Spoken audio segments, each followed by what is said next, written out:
احلى مسا على الصحاب. واحد دخل سالني وقال لي لو سمحت يا اكسلانس، وعجبتني قوي يا اكسلانس دي، ايه العربيه اللي اجيبها وتبسطني، مرسيدس ولا بي ام؟ بص بقى يا حبيب قلب الاكسلانس، انت اليومين دول لو معاك تمن المرسيدس او تمن البي ام ومش مبسوط، فانت كده اساسا عندك مشكله نفسيه ولازم تروح تتعالج. ده رقم واحد.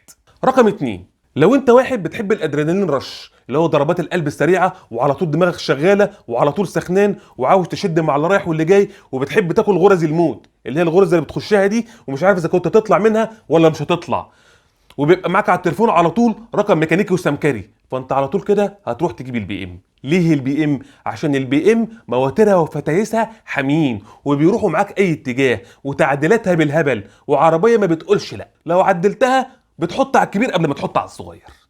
فهتجيب البي ام يا باشا وهتنشكح وهتنبسط احلى انبساط. انما لو انت بقى من النوع الهادي اللي ما بيفرقش معاك جري والشد والكلام ده كله، انت راجل بتحب تروح الساحل الشرير مش الساحل الطيب، لا الساحل الشرير، عشان الساحل الطيب ده بتاع الفولكس والسكودا، انما انت الساحل الشرير اللي تحب تروح بالعربيه المرسيدس، تقف يا باشا وتشغل عدتك الجميله وتشغل الامبيانت لايت بتاعك الجميل والفخامه والرفاهيه وضرب الشورت والقطايه، فانت كده هتجيب المرسيدس، عشان المرسيدس في الشياكه والفخامه والاناقه لا يعلى عليها.